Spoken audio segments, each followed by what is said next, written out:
sahabat-sahabat saya, pengukuhan guru besar, karena saya ini akademisi, jadi saya diundang. Tapi izinkan saya sekarang bicara 3 hal terkait pemilu. 4 hari terakhir saya istirahat sehingga banyak sekali wartawan kontak bagaimana saya dan mau apa. Saudara, ini saya mau apa? Apapun hasil dari Pilpres ini, saya akan terus berjuang untuk demokrasi dan keadilan. Jalan perjuangan untuk demokrasi dan keadilan bukan hanya pemilu. Pemilu hanya salah satu ekspresi demokrasi.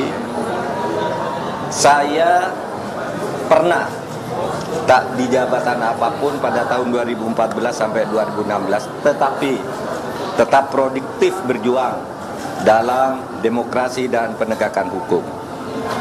Gerakan civil society dan kampus-kampus adalah sumber gerakan demokrasi dan perubahan dari otoritarianisme menuju demokrasi.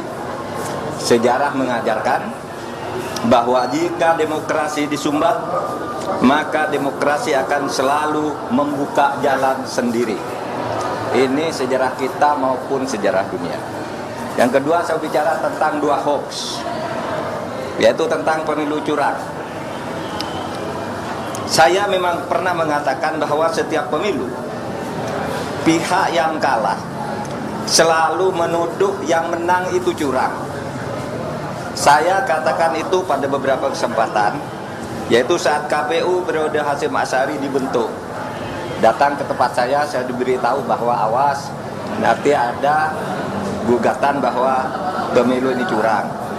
Begitu juga saya pidato itu secara terbuka saat pembentukan TV pemilu di Trans TV pada awal tahun 2023. Jadi saya katakan bahwa setiap pemilu yang kalah itu selalu menuduh curang.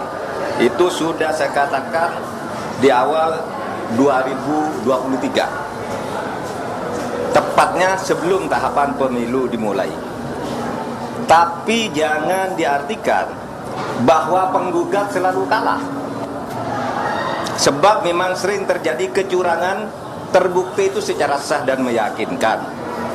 Ketika saya menjadi ketua MK pernah memutus pembatalan hasil pemilu dalam bentuk perintah pemilihan ulang maupun pembatalan penuh, sehingga yang menang dinyatakan disqualified dan yang kalah naik.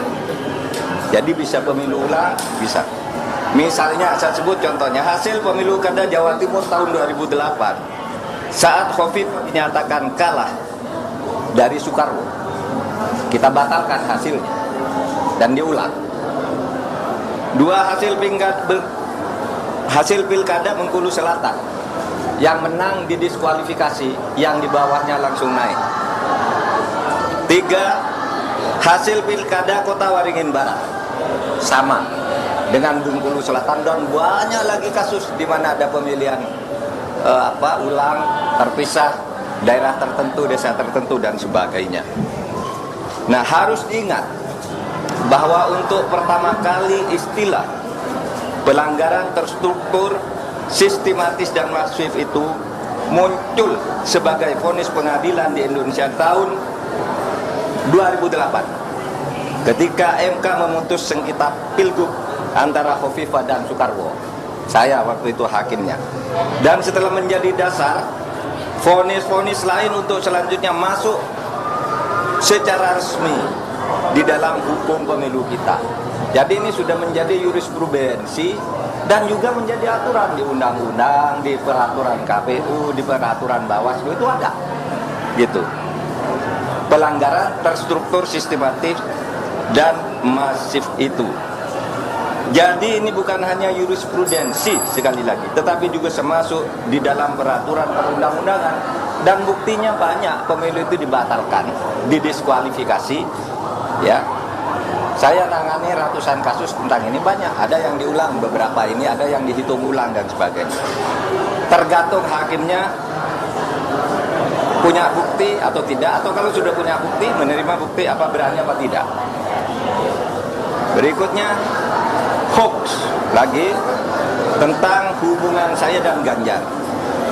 Ada viral di medsos bahwa saya tak kompak dan diisolasi dari Ganjar dan PDIP karena pada hari Rabu tanggal 14 Februari saya bilang sudah 4 hari saya tidak bertemu atau berkomunikasi dengan Ganjar.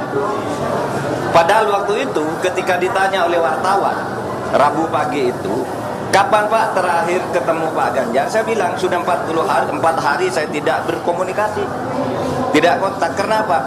Karena sejak kampanye terakhir tanggal 10 Februari di Solo dan di Semarang, saya langsung umroh. Jadi yang tidak berkomunikasi dong, bukan karena berpisah, karena tidak kompak dan sebagainya. Dan tanggal 13 baru pulang dan langsung ke Jogja. Kapan ketemunya? Untuk mencoblos. Jadi 4 hari tak ketemu itu karena umroh. Sebelum dan sesudah umroh sampai sekarang saya selalu berkomunikasi, bertemu maupun teleponan dengan Mas Ganjar. Itu yang terjadi. Itu saja dari saya, tidak ada pertanyaan. Satu aja Pak, satu soal tim khusus Prof kapan dibikin? Dah Prof. Tas. Satu.